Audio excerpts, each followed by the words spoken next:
ஆண்டவர் இயேசுவின் நாமத்தினாலே உங்கள் யாவருக்கும் என்னுடைய அன்பான வாழ்த்துக்களை நான் தெரிவிக்கின்றேன்.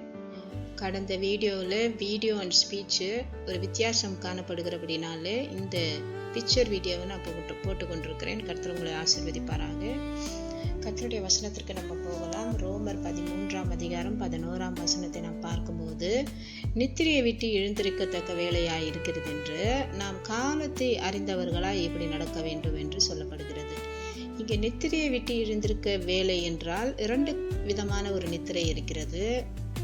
முதலாவதாக உலக பிரகாரமான ஒரு நித்திரை, ஆவிக்குரிய நித்திரை. உலக பிரகாரமான நித்திரை நமக்கு மிகவும் அவசியமாக இருக்கிறது. நம்ம நல்லா தூங்கி ஓய்ந்திருந்து நம்ம அடுத்த நாள் கர்த்தருடைய புதிய நாளிலே, கர்த்தர் கொடுத்த நல்ல நாளிலே நாம் நம்முடைய வேலைகளை செய்வதற்காக உற்சாகமாய் எழும்பிருக்க வேண்டும் என்பதற்காக ஆண்டவராகிய தேவன் மனிதனுக்கு இரவை உண்டாக்கினார். கர்த்தர் நம்மை ஆசீர்வதிப்பாராக. அது மட்டும் இல்லை, கர்த்தருக்கு பிரியமானவர்களுக்கு ஆண்டவர் நல்ல நித்திரையை கொடுக்கிறார் என்று கூட நாம் வாசிக்கின்றோம். அருமையான கர்த்தருடைய பிள்ளைகளே, ஆவிக்குரிய நித்திரை என்பது, ஆவிக்குரிய தூக்கம் என்பது மிகவும் ஆபத்தானது. காலத்தினுடைய அருமையை நாம் அறியாமல், அதாவது நிர்விசாரணம் செய்தால் அது மகா ஆபத்தானது என்று சொல்லி ஆண்டவராகிய தேவன் இன்றைக்கு நமக்கு எச்சரிப்பை கொடுக்கிறவராய் இருக்கிறார். ஆவிக்குரிய விழிப்புணர்வு நம்ம ஒவ்வொரு பிள்ளைகளுக்கும், ரட்சிக்கப்பட்ட ஒவ்வொரு பிள்ளைகளுக்கும், விசுவாச பிள்ளைகளாக இருந்தாலும் சரி, ஊழியர்களாக இருந்தாலும் சரி, ஆவிக்குரிய விழிப்பு நமக்கு மிகவும் அவசியமாய் இருக்கிறது. ஆவிக்குரிய முன்னோற்றும் நமக்கு மிகவும் அவசியமாய் இருக்கிறது.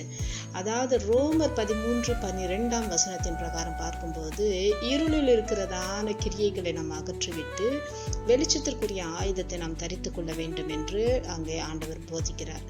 என்னன்னா, நமக்கு விரோதமாக போராடி கொண்டிருக்கின்ற அந்தகார வல்லமைக்கு எதிராக நாம் நின்று யுத்தம் செய்ய வேண்டிய அவசியம் இருக்கிறது. வானமண்டலங்களின் பொல்லாத அவருடைய சேனைகள் நமக்கு விரோதமாக யுத்தம் செய்து கொண்டிருக்கிறது. அதனால நம்ம எல்லாரும் என்ன பண்ணோம்னா, விழித்து கொள்ள வேண்டும் என்று ஆண்டவராகிய தேவன் இன்றைக்கு எச்சரிப்பு கொடுக்கிறவராய் இருக்கிறார். நோவாவினுடைய காலத்திலே மனிதர்களுடைய பொல்லாத வழிகளையும் அக்கிரமங்களையும் ஆண்டவராகிய தேவன் கண்டு அவர்கள் என்ன பண்ணாருன்னா, ஜலப்பிரளயத்தின் மூலமாக அவர்கள் எல்லாரையும் அழித்து போட்டார். அழித்துட்டு நோவாவினுடைய குடும்பத்திற்கு மட்டும் ஒரு திட்டம் வைத்திருந்தார். அது என்னன்னா, அந்த நோவாவையே கொண்டு வந்து இந்த புதிய பூமியிலே ஆசீர்வதிக்க வேண்டும் என்று சொல்லி ஆண்டவர் திட்டம் வைத்திருந்தார். ஆனால் ஆதியாகமம் 9ஆம் அதிகாரம் 21ஆம் வசனத்தில் நாம் பார்க்கும்போது, நோவா என்ன பண்ணாருன்னா, திராட்சை ரசத்தை குடித்து வெறி கொண்டு தன் கூடாரத்தில் வஸ்திரம் விலகி படுத்திருந்தான் என்று வேதத்திலே பார்க்கின்றோம். ஆண்டவராகிய தேவன் இன்றைக்கு பரலோகத்திலிருந்து ஒரு சத்தத்தை அனுப்பி நம்மிடத்துல பேசிக்கிட்டதான ஒரு காரியம் என்னன்னா, இங்கே நம்ம இந்த சத்திய வசனத்தை கேட்டுக்கொண்டிருக்கிற நோவாக்கள், சிம்சோன், எலியாக்கள், யோனா எல்லாரும் இருக்கிறாங்க. கர்த்தருடைய நாமத்திற்கு மகிமை உண்டாகுது. ஹல்லேலூயா. தூங்குகிற நோவாவை குறித்து ஆண்டவராகிய தேவன் இன்றைக்கு நம்மை குறித்து எச்சரிப்பு கொடுக்கிற வார்த்தை என்னவென்றால், தூங்குகிற நோவாவே, திராட்சை ரசத்தை வெறிகொண்ட நோவாவே, எழுந்திருக்க மாட்டீரோ? உன்னுடைய நிர்வாணம் காணப்படாதபடிக்கு ஆவிக்குரிய வஸ்திரத்தை பாதுகாத்து கொள்ளும்படி எழுந்திருக்க மாட்டீரோ? உன் பிள்ளைகள் மேலே, சந்ததியின் மேலே வரப்போகிறதான சாபத்தை முறியடிப்பதற்காக நீர் எழுந்திருக்க மாட்டீரோ? இந்த நோவா திராட்சை ரசத்தை குடித்து வெறித்ததினாலே கானானும் அவருடைய சந்ததியும் வீணாக சபிக்கப்பட்டார்கள். பாருங்க, எவ்வளவு பெரிய ஒரு பரிதாபமான ஒரு விஷயம் பாருங்க. ஆண்டவராகிய தேவன் இன்றைக்கு நமக்கு எச்சரிப்பை கொடுத்து கொண்டிருக்கிறார். சிம்சோனை பார்த்து ஆண்டவர் சொல்றார், சிம்சோன் தேவனுடைய பராக்கிரமசாலியே என்று கூப்பிடுகிறார்.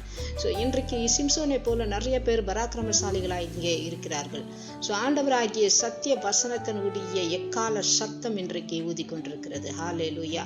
சிம்சோனே, தேவனுடைய பராக்கிரமசாலியே, கர்த்தருடைய ஜனத்திற்காக யுத்தம் செய்ய வேண்டிய நீர் தெலிலாவினுடைய மயக்கத்திலே இருக்கிறது என்ன என்று ஆண்டவராகிய தேவன் இன்றைக்கு நமக்கு ஞாபகப்படுத்திக் கொண்டிருக்கிறார். ஹல்லேலூயா.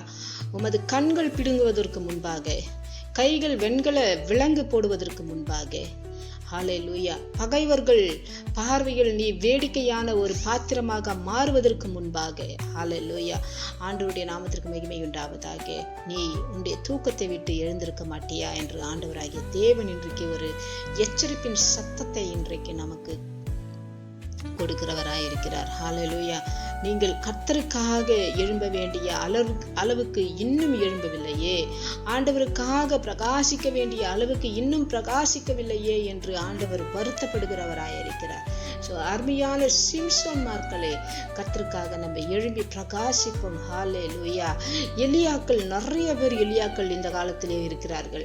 அக்கினி ஜுவாலையான எலியாவே, அக்கினியால் உத்தரவு அருளுகின்ற தேவனே தேவன் என்று கர்மேல் பர்வதத்திலே எழுப்பின எலியாவே, எழுப்புதலை கொண்டு வந்த எலியாவே, நீ சூரச்செடியின் கீழே சோர்வோடு தூங்குறது என்ன என்று ஆண்டவராகிய தேவன் இன்றைக்கு அவருடைய சத்தத்தை நம்முடைய மத்தியிலே அவர் பேசிக்கொண்டிருக்கிறார். ஹல்லேலூயா.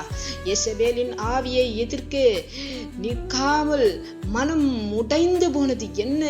யேசபேலுடைய ஆவிக்கு பயந்து ஓடி போனது என்ன? எது உங்களை பயப்பட செய்கிறது? எதற்காக நீங்கள் பயந்து இருக்கிறீர்கள்? ஹல்லேலூயா. எதற்காக நீங்கள் கலங்கி இருக்கிறீர்கள்? ஹல்லேலூயா. என்னால் இதை செய்ய முடியலையே என்று எதற்காக இந்த தவிப்பு? ஹல்லேலூயா.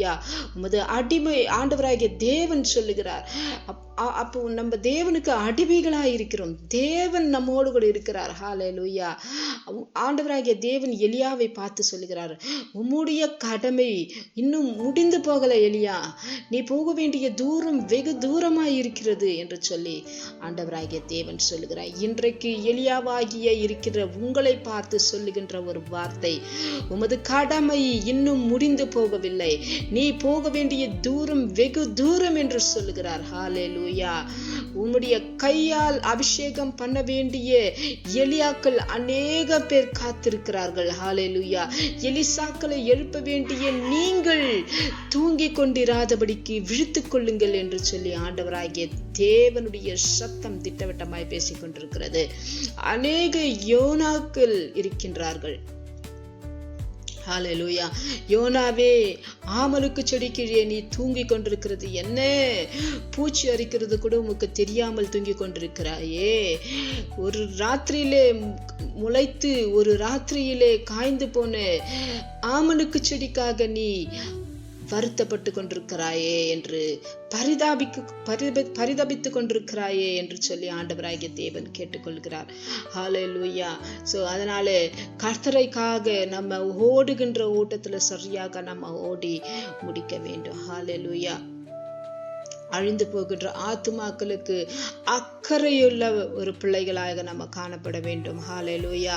ஆண்டவராகிய தேவன் யோனாவை பார்த்து அழிந்து போகின்ற பிள்ளைகளுக்கு, அழிந்து போகின்ற ஆத்துமாக்களுக்கு நினிவேலே 1,20,000 பேருக்கு மேலாக 20,000 பேருக்கு மேலாக 1,20,000 பேருக்கு மேலாக ஆண்டவராகிய தேவன் அந்த ஆடு மாடு மிருக ஜீவன்களுக்காக பரிதபித்தார். ஸோ அந்த பரிதாபம் நம்முடைய கிராமத்தின் மேலே இல்லையா? நம்முடைய நாட்டின் மேலே இல்லையா? நம்முடைய மக்கள் மேலே நமக்கு இல்லையா? ஹல்லேலூயா. கர்த்தருக்காக எழும்பி பிரகாசிக்க மாட்டீர்களா என்று ஆண்டவராகிய தேவன் இன்றைக்கு நம் மத்தியில பேசிக்கொண்டிருக்கிறார். ஹல்லேலூயா. உம்முடைய இந்த செய்தியை, ஆண்டவருடைய செய்தியை கேட்டு, அப்பா நான் ரட்சிக்கப்படுகிறேன், நான் பிரகாசிப்பேன், யார் என் காரியமாய் போவான், யார் என்னுடைய வெளியே செய்வான் என்று சொல்லி ஆண்டவராகிய தேவன் எதிர்பார்த்து கொண்டிருக்கிறார். என்னை அனுப்பும், நான் போகிறேன் என்று நீங்கள் ஒப்பு கொடுப்பீர்களா? ஹல்லேலூயா. கர்த்தர் நம்மோடு கூட இருக்கிறார். ஹல்லேலூயா. கோடிக்கணக்கான மக்கள் காத்திருக்கிறார்கள். ஹல்லேலூயா. தேவ பிள்ளைகளே, ஆவிக்குரிய நம்முடைய தூக்கத்தை நாம் விட்டு நாம் எழுந்திருப்போம். ஹல்லேலூயா. கர்த்தருக்காக ஜீவிப்போம். ஏசாயாவின் புத்தகம் 60ஆம் அதிகாரம் 2ஆம் வசனத்திலே நாம் பார்க்கும்போது, இதோ இருள் பூமியையும் காரிருள் ஜனங்களையும் மூடும், ஆனாலும் உன்மேல் கர்த்தர் உதிப்பார், அவருடைய மகிமை உன்மேல் காணப்படும் என்று வேதம் சொல்லப்படுகிறது. ஸோ கர்த்தருடைய மகிமை எங்களோடு கூட இருக்கும். எந்த இருள் சூழ்ந்த காலங்கள் வந்தாலும் சரி, எந்த போராட்டமான காலங்கள் வந்தாலும் சரி, கர்த்தருடைய மகிமை உங்கள் மேலே உதிக்கும். கர்த்தர் உங்களை ஆசீர்வதிப்பாராக. எழும்பி பிரகாசியுங்கள். கர்த்தர் ஒரு பெரிய அற்புதத்தை உங்களுக்கு செய்வாராக. உங்கள் ஊழியம் ஆசீர்வாதமாய் இருக்கும். கர்த்தருடைய நாமத்திற்கு மகிமை உண்டாவதாக. ஆமென்.